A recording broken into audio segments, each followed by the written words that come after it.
I appreciate that. When you get to be 87, people stand and applaud at the start because they're not sure whether you're going to be around at the end. And it's great to be with this group. It was 8 years ago. I just turned 80. I never really talked to any graduation groups or anything of the sort. It was not on my bucket list particularly. And then I got invited to go to LaGuardia, to the LaGuardia Community College.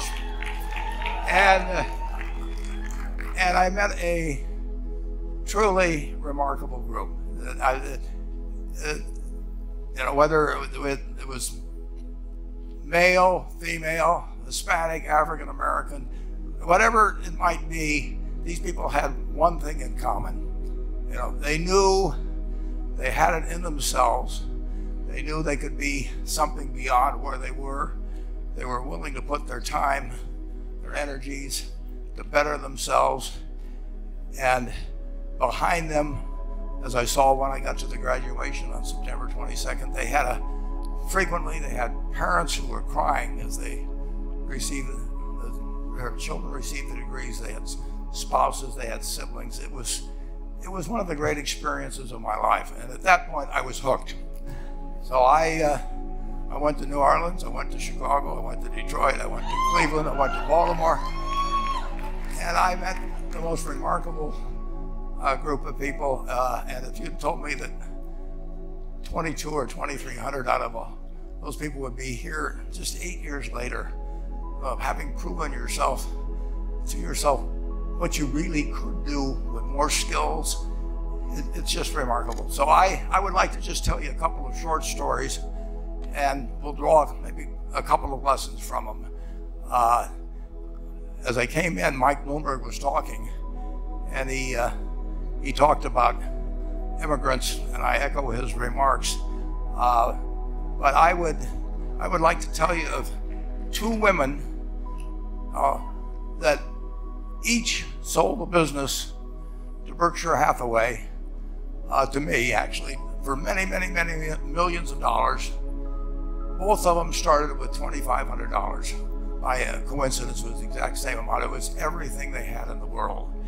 And one of them was a woman who landed in Seattle in 1917, couldn't speak a word of English, had a tag around her neck. The tag said, Fort Dodge, Iowa. The Red Cross got her to Fort Dodge, where she was reunited with her husband who had come to the country a couple of years earlier. And she lived in Fort Dodge for 2 years, and as she put it, she felt like a dummy. She couldn't pick up the language. She couldn't learn a word. And so she and her husband decided to move to Omaha. So they came to Omaha in 1919, and there she found a small colony of Russian Jews, so she started feeling more at home. And then as her oldest daughter went to school, she would come home, this daughter, Frances, and she would teach her mother the words she'd learned in school that day. And this woman, Rose Blumpkin, spent 20 years saving money, bringing first her siblings over, her mother and father, $50 at a time. She sold used clothing to do it. She had 4 children during this period. And by 1937, after 20 years, she'd saved $2,500. She went to Chicago and she bought what she could of furniture. Her dream had always been to open a furniture store.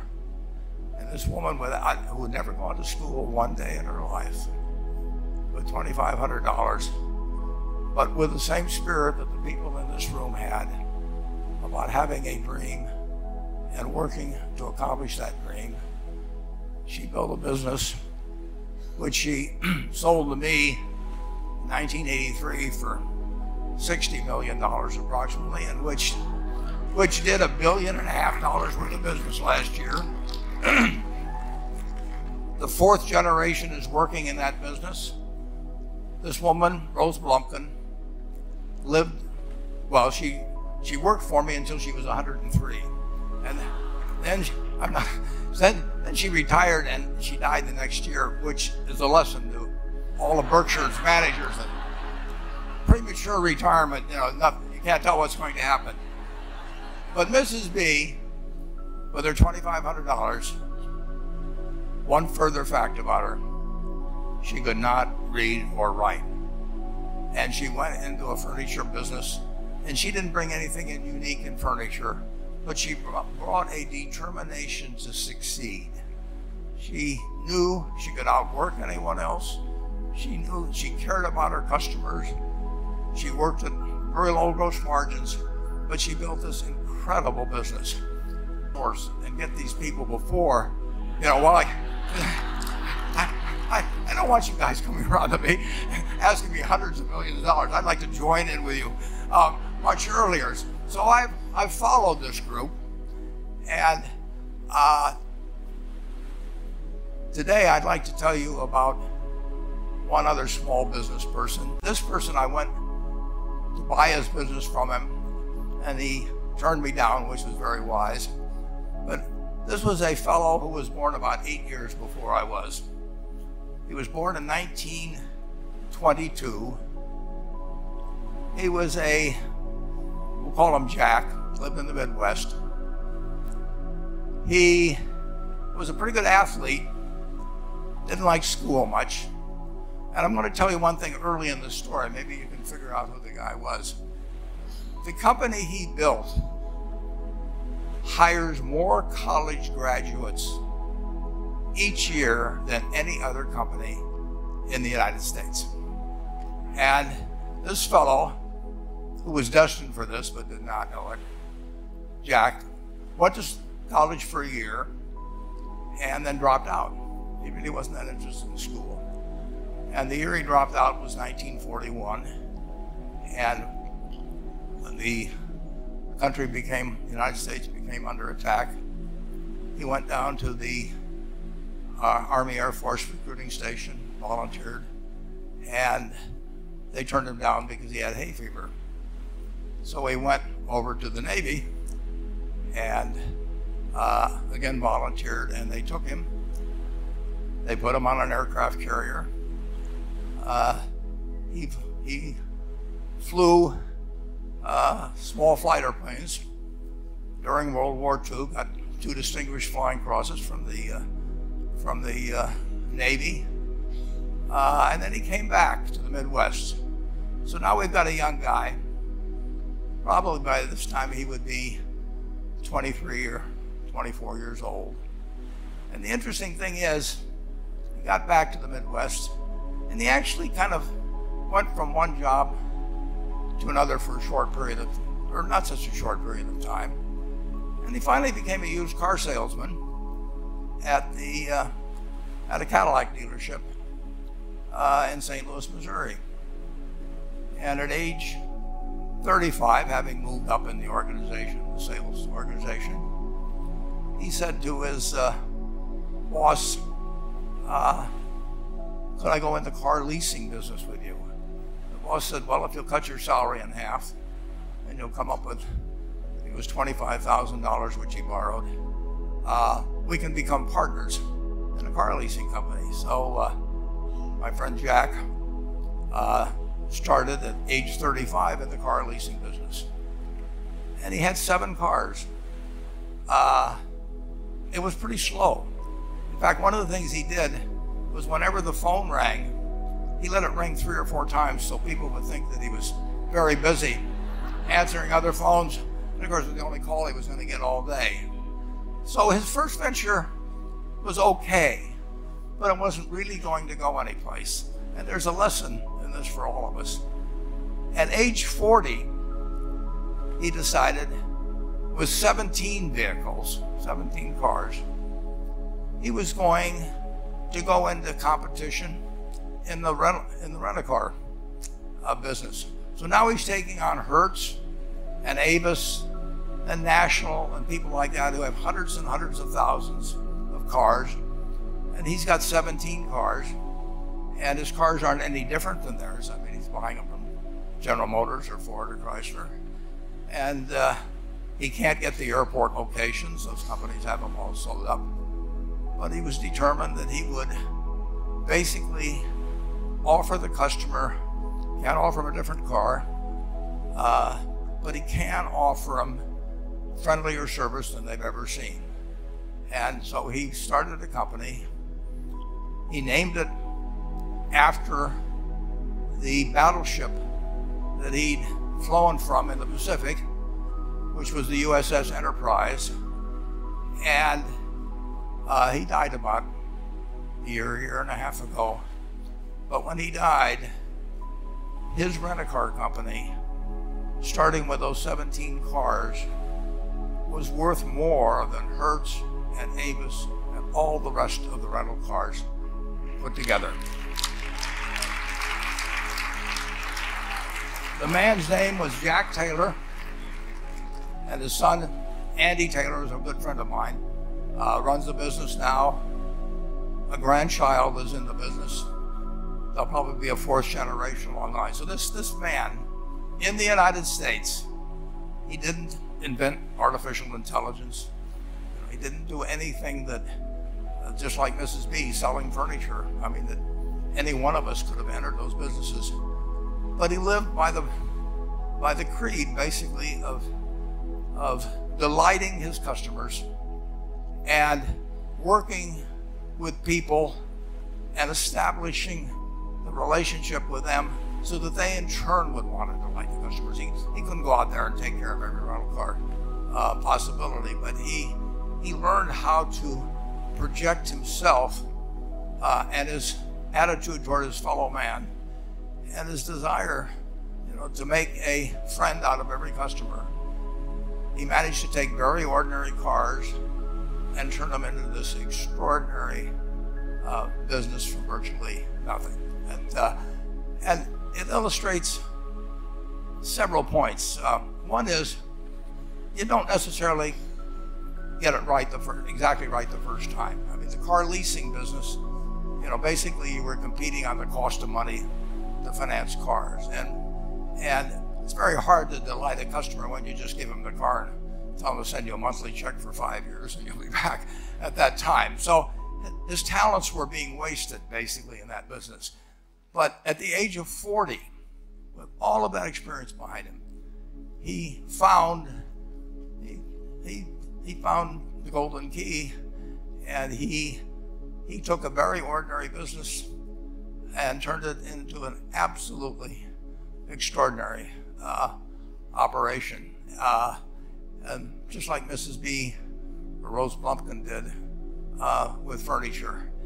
And he didn't worry about whether the Federal Reserve was going to tighten or ease. He didn't worry about whether the stock market was up or down yesterday.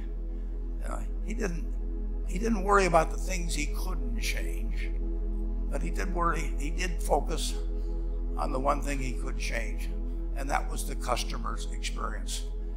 And I have seen the one that got away, Enterprise. I went down to Florida and tried to talk him into selling to Berkshire, and he was smart enough not to do it. Probably the value of the company has quadrupled since I made that visit. But he was smart enough to see that he would find that business. Henry Ford, as you may know, failed twice before he started the Ford Motor Company in 1903. I mean, the test isn't whether you get the greatest business idea in the world the first time out. The test is whether you keep learning as you go along what your strengths are and what you can do for your customers, what you can bring especially to the party. And to do that, you need the education that I know you've received through 10,000 small businesses, but you need a genuine desire day in, day out to delight the customer. I've never seen a business, and I've seen a lot of businesses, but I've never seen one that delights the customer, that that doesn't succeed. I mean, what you want is that customer the next day when they think, do I want to rent a car or do I want to buy some furniture? What goes through their mind? You know, it's the place where they've had a great experience. I don't know what I paid for this tie. Actually, probably if somebody gave it to me, but for the purposes of this speech, I will say I have no idea, but or the shirt I'm wearing, or this, but I do know, I will remember how I was treated when I bought it. I mean, you long forget about the price, but you never forget whether you had a good experience or a poor experience with the purchase experience. And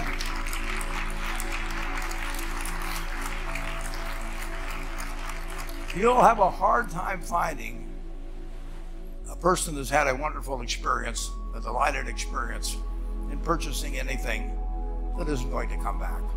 And similarly, if the memory is of rudeness, indifference, you know, whatever it may be, they're never going to come back. And as a small business owner, and as you grow, you have to not only be able to project that interest in people's well-being and delighting them yourself, but you have to do it through other people. And you won't be able to do it through people who themselves do not feel they're being fairly treated, that their views aren't appropriately considered. So you really do have to learn to multiply yourself through other people. And I advise the young people that come to Omaha. We have a number of classes. The key is to certainly, in terms of your personal life, the most important decision you'll make is the spouse that most of you will likely have. And it's very important to surround yourself with people that are better than you are. You are going to move in the direction of the people you associate with. So you constantly.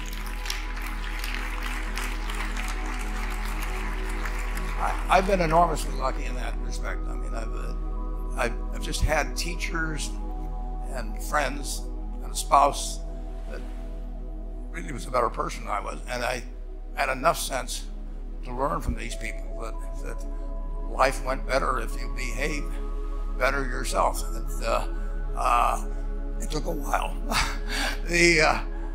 So I advise you to seek out, as your partner in business, your partner in life, whatever it may be, look for the people that actually are examples to you, rather than somebody that you think you need to straighten out yourself. And simple rules like that, delighting customers, working through other people, associating with people that will cause you to move in a better path than you might otherwise have, they will take you so far in life that it's hard to believe. I mean, they took Rose Blumpkin without being able to speak a word of English. Couldn't read or write, and they took her to what is now a $1.5 billion business. And incidentally, there's been no money put in it since the $2,500. That's been the total capital paid into the Nebraska furniture market. And I think if you looked at Enterprise, I don't know their books the same way, but my guess is that very little equity capital has been added to Enterprise over the years. The business built on itself. So I want to tell you, I admire this group enormously. When I met Dr. Mello's class on September 22nd, 8 years ago, I was thrilled, and I admire people that are doing what you have done. Working hard at your job at the same time, you took on an added really a lot of hard work to further your skills. 99% graduate. I mean, that's a mind-blowing statistic. And I'm looking at 2,200 people here who I admire. I'm cheering for you, and I can tell you the best is yet to come. Thank you.